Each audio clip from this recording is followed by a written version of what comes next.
Can we ask about that? Can we ask about that, please? On Gaza, Keir Starmer has just announced the UK will recognise Palestinian sovereignty in September if Israel does not commit to a ceasefire, ease the suffering in Gaza, and commit to a long-term solution that would deliver the two-state solution in the Middle East.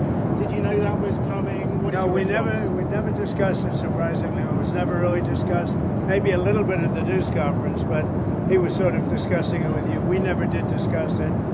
And we have no view on that. We're going to get a lot of money to the area so they can get some food. He's going to also.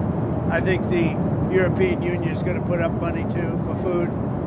And hopefully it's going to be properly distributed. And it will be. I think it will be. We have some pretty good response on people for the distribution of the food. Mr. President. We want to take it one thing at a time.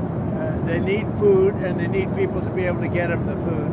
But to follow up on that, I mean, is there any use at all in pressuring Israel now to come to some sort of longer-term solution? Well, you could make the case that you're rewarding people, that you're rewarding Hamas if you do that, and I don't think they should be rewarded. So I'm not in that camp, to be honest. We'll let you know where we are in, but I am not in that camp. Mr. President, because if you do that, you really are rewarding Hamas, and I'm not about to do that. Mr. President, you mentioned setting up food centers. When can we expect to see Very those soon. food centers? Yeah, very soon. So we sent $60 million. It's a lot of money for food, a lot of money that can take care of people for a long time. And we want to make sure it's being spent properly. And part of the spending is the distribution.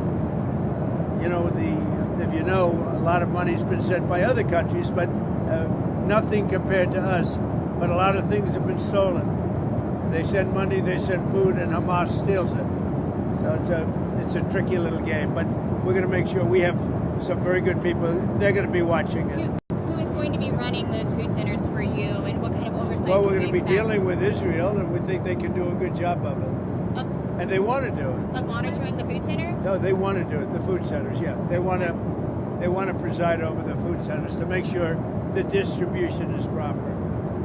Speak to Prime Minister Netanyahu, and when will you speak to him? 2 days ago. How many? 2 days ago. When do you think? I said we sent money, and I want to make sure the money is spent wisely and is spent judiciously, and that food is distributed in a proper manner. And he wants to do that. Moving Palestinians out of Gaza, you said that in the past. Do you still support that idea? Well, it's a concept that some people fell in love with and some people don't.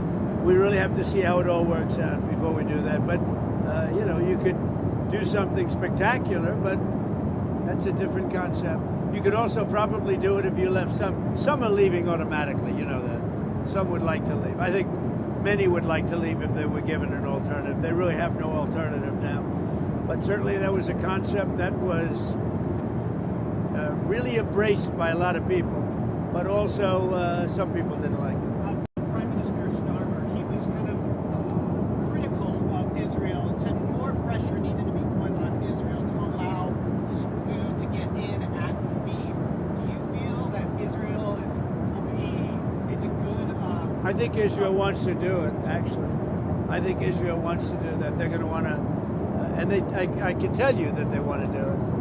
They don't want Hamas stealing the money or stealing the food, and that's what they've been doing.